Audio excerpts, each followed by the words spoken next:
This is the pre-war champion book. Again, all the engines made by Scott Attwater. The 1A, I think, is the first one made for champion. You can see it here. And then there's a 1B, which we've seen an example of, 1936 single.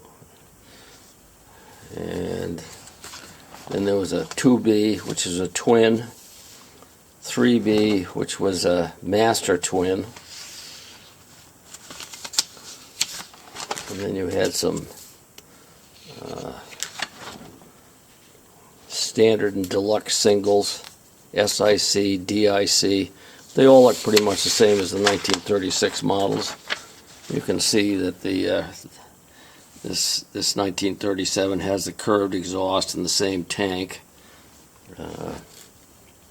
Has the long lower unit. It's not very streamlined, but it's quite an elongated affair. Here's some in the D's. All the D's are pretty much like this. The champion engines made by Scott Attwater. Again, these were the some of the early pre-war had a tank that looked very much like this one in the middle here, and pretty much all of them had it. You can also see the crankshaft, which had some of the porting in it, some of the cutaway for the making the porting work. This is a champion Model 1B, made by Scott Attwater in 1936. It is a crankcase valve, single cylinder engine, and it was made for Champion and Champion only. They did not produce their own outboards prior to World War II, with the exception of the very first year. They did make some. I don't know if they had their name on them or not, but they were just for 1 year. And this thing has a cutout for starting, as you can see over here, and it runs quite well. It's fairly heavy, but it's operates with a crankcase valving, fairly hefty, expensive system, but it works very, very well with this engine. So this would have been very close to probably the earliest Champions or Scott Attwater engines made. It's not the earliest, obviously, because this one is a Champion, but it's one of the early models. And the kind of the giveaway is this exhaust system and the square tank, which they used for quite a few years. So in 1939, we see the first change in the gas tank with the S1E and D1E. You can see now it's got a sort of a horseshoe shape. Some other things have changed. They got a back head now. They're still ported, but they're ported a little bit differently. I'm not exactly sure how they were done, but that must be the cutaway in the crankcase and again in the crankshaft. 1940, still see the horseshoe gas tank the next year, and it's the first time I've seen in the parts list the new style lower unit. It's a little bit shorter, not so elongated. Here's some pre-war parts and pieces to singles and doubles, mostly singles. You can see the long style lower units like this. And here's one of the new style lower units and the horseshoe tank. It came out in 1940. Some of them had the deluxe cover that went on them. I don't have one of those. And here's the tank that was more modern, 1941 they came out with that. And in back here we have a deluxe version that was in the 1940s that had the front knobs and so forth. You can see the knobs right here. I've got a lot of parts and pieces which don't really, I haven't got enough to make them work for one engine, but this one also has the front shroud on it too, more deluxe version. This shroud tank, we saw the Kingfisher, which is complete, which has no front shroud, is a cheaper version. And these engines are all ported, crankcase ported. This is a typical crankcase ported piston intake. It intakes and uses the counterbalance in the shaft to relegate to open and close the crankcase, so it's got pressure or vacuum, depending on. This is a twin cylinder version with a sort of a very complicated intake system.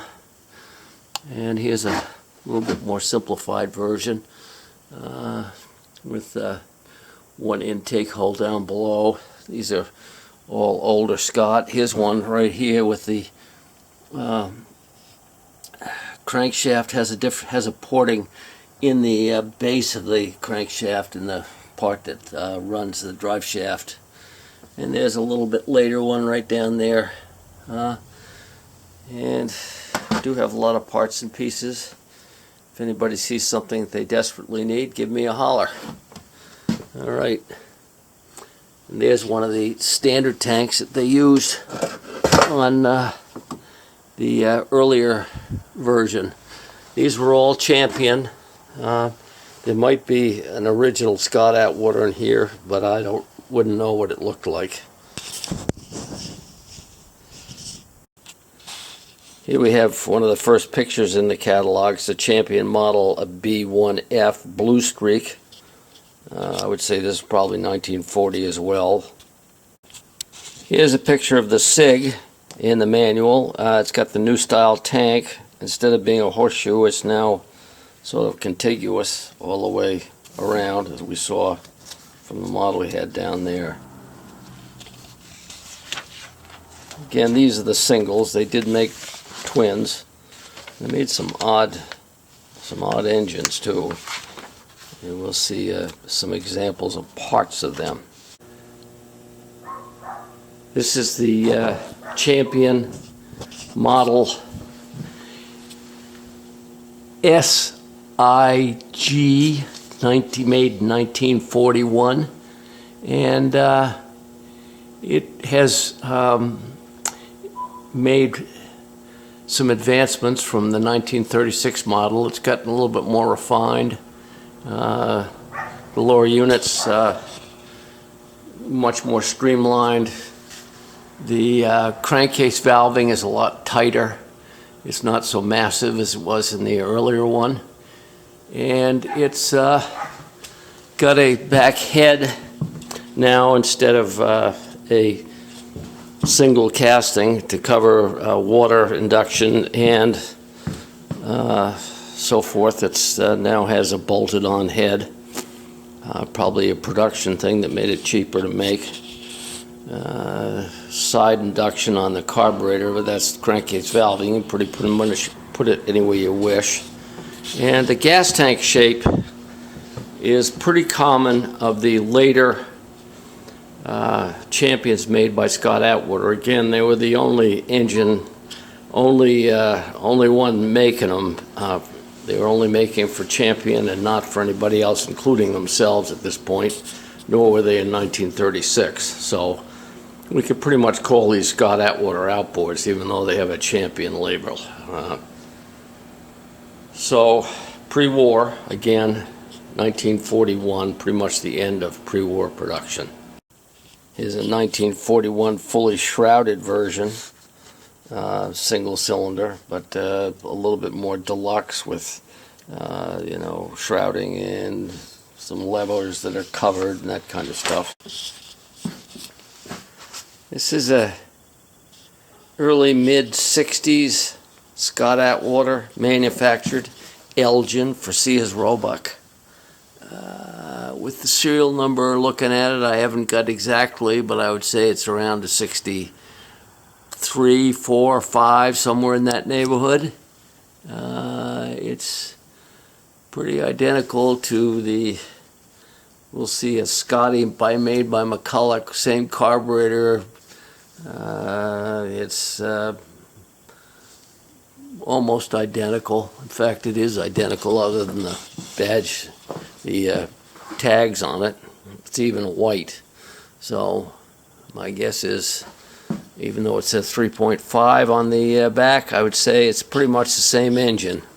They had to change it a little bit to make it a little bit different. But this is the Elgin version.